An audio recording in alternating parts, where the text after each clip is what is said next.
The untold story of Myra. तर मित्र आणि मैत्रिणींनो, तुम्ही जर भाग 1 बघितला नसेल तर लिंक डिस्क्रिप्शन बॉक्समध्ये दिलेली आहे आणि तुम्ही आमच्या चॅनलवर नवीन असाल तर चॅनलला सबस्क्राईब करा. गाडीचा वेग जास्त असल्याने काहीच वेळात ते घरी पोहोचले. गाडी थांबल्यावर ती पटकन खाली उतरली. समोर तिचं घर अन परिवार पाहून तिच्या मनात एक वाक्य आलं. फायनली घरी आले.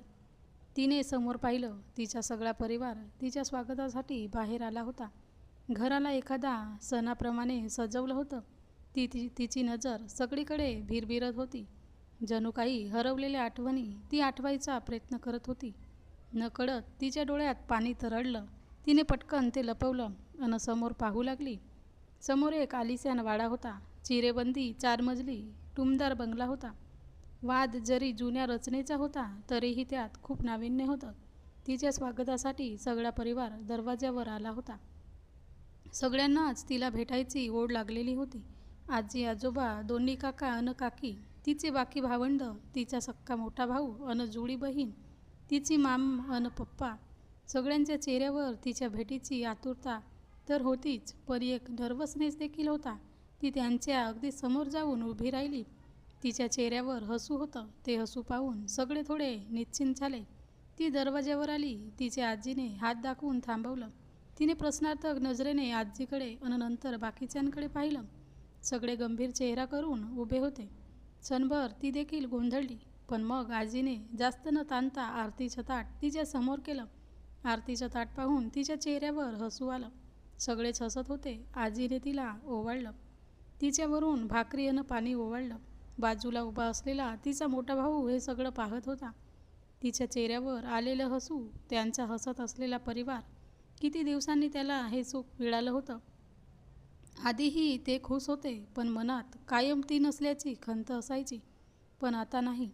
एकीकडे घरात इतका आनंद होता की एखादा उत्सव असल्यासारखं वाटत होतं. पण त्याच शहरात एक परिवार थोडा धोकी होता. आजपर्यंत जी त्यांची मुलगी होती, आता ती पाटलांची मुलगी असणार होती. तसं पाहायला गेलं तर ती तिच्या ह्या घराला विसरणार देखील नव्हती.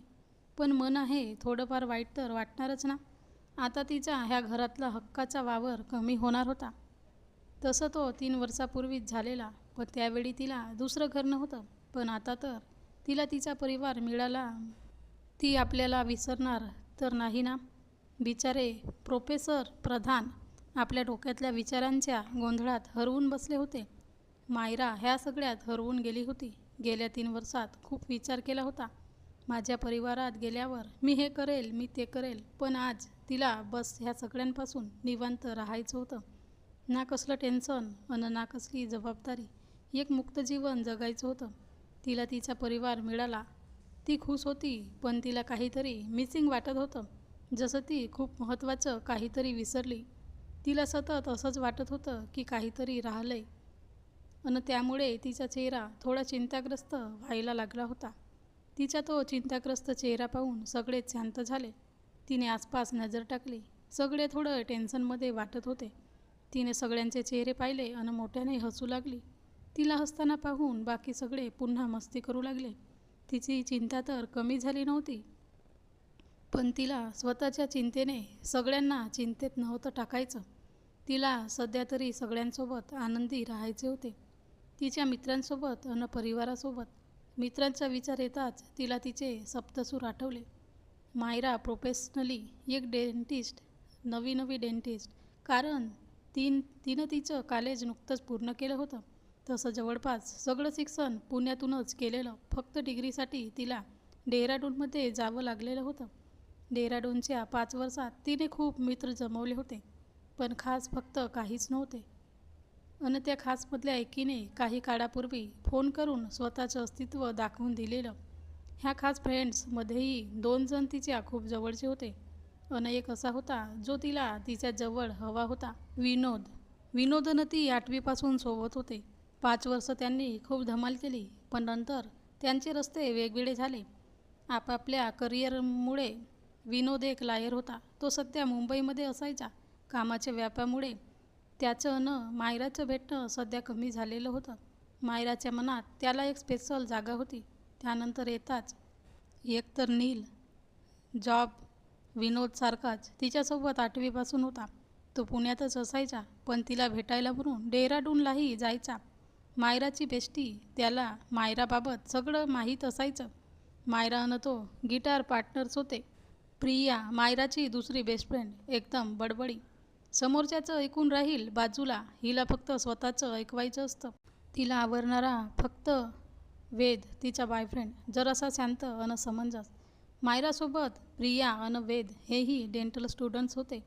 राज उत्साही, सतत समोरच्याला अनादी ठेवणारा अन स्वतःही आनंदी राहणारा, पण मनातल्या दुःखाची खोली कुणालाच समजू न देणारा. पण त्यांच्या ग्रुपमध्ये सगळ्यांना त्याबद्दल माहीत होतं. तरीही त्यांनी कोणीच त्याला कधीही ते जाणवू दिलं नव्हतं. अवनी अन संध्या एकमेकांचे अगदी विरुद्ध. संध्या अलर्ट तर अवनी एकदम सिरियस. संध्या चिडकी होती, रागाचा परमनंट ॲड्रेस तिचं नाक होतं, पण जितक्या लवकर चिडायची तितकीच पटकन शांत व्हायची. अवनी तशी समंजस होती, लवकर चिडायची नाही, पण चिडल्यावर लवकर शांत पण व्हायची नाही. अवनी, राज अन संध्या MBBS करत होते. त्यांचीही डिग्री झाली होती. हे होते मायराचे सप्तसूर, ज्यांच्यासाठी मायरा टॉपमोस्ट प्रायोरिटी होती. मित्रांची आठवण आली तसं तिच्या लक्षात आलं की आपण घरी आल्याचं सांगितलंच नाही. फोन पाहायला जाणार तोच तिची नजर समोर गेली. ती अजूनही दरवाज्यात उभी होती. तिच्या आसपास सगळ्यांची मस्ती चालू होती. त्यांच्याकडे पाहताना ती पुन्हा आठवणीत हरवून गेली. 3 वर्षापूर्वी पाहिलं होतं या सगळ्यांना पहिल्यांदा. तिचा परिवार म्हणून आजी आजोबा, भाग्यश्री अन संतोष, फॅमिली हेड. तिचे आजोबा संगीतप्रेमी होते. भटकायची देखील आवड होती त्याला, अन ह्या आवडीनेच त्यांना आजी मिळाली होती. आजोबा थोडे कडक शिस्तीचे होते, पण आजी मायेचा प्रेमळ झरा होती. त्यांचे 3 मुलं अन 2 मुली. त्यांचा मोठा मुलगा मायराचे पप्पा ओमकार, त्यांच्या वडिलांनंतर फॅमिली बिझनेस पाहत होते. अन तिची मॉम सविता एक शिक्षिका होती. हो, होतीच म्हणावं लागेल. मायरा गेली अन त्यांचं आयुष्य थांबलं होतं. त्या मायराच्या जाण्याचा आघात सहन करू शकल्या नाहीत अन मग व्हीलचेअरवर अडकून पडल्या, कदाचित कायमसाठी. तिचे मोठे काका अश्वघोष अन काकी रुचिता दोघेही पेशाने वकील होते. तिचे छोटे काका रवींद्र आणि काकी नेहा हे दोघे डॉक्टर्स होते. तिचे भावंड अयान अन ईशांत तिच्यापेक्षा मोठे होते. ती आरव अन रिधी एकच वयाचे होते. आदित्य, आरवी अन राधिका छोटे होते. त्यातल्या त्यात आरवी सगळ्यात छोटी होती. ईशांत अन आरव बिझनेसमध्ये तिच्या पप्पांना मदत करायचे. अयान अन रिधी दोघेही डॉक्टर्स होते. तेही घरच्या हॉस्पिटलमध्ये जायचे. राधिका ला करत होती. आरवी मास मीडिया, तर आदित्य BA करत होता. मायरा सगळ्यांकडे पाहत होती. आता मात्र डोळ्यातलं पाणी तिला अडवता आलं नाही. तिच्या डोळ्यातून ते गालावर ओघळलंच. तिच्या डोळ्यात पाणी पाहून सगळे एकदम शांत झाले. त्यांचा गोंधळ एकदम शांत झाला. सगळे तिच्याकडे चिंतित होऊन पाहत होते. तिला समजतच नव्हतं आता काय करावं. तितक्यात तिच्या खांद्यावर एक हात पडला. तिने मागे वळून पाहिलं. ईशांतने तिच्या खांद्यावर हात ठेवला होता.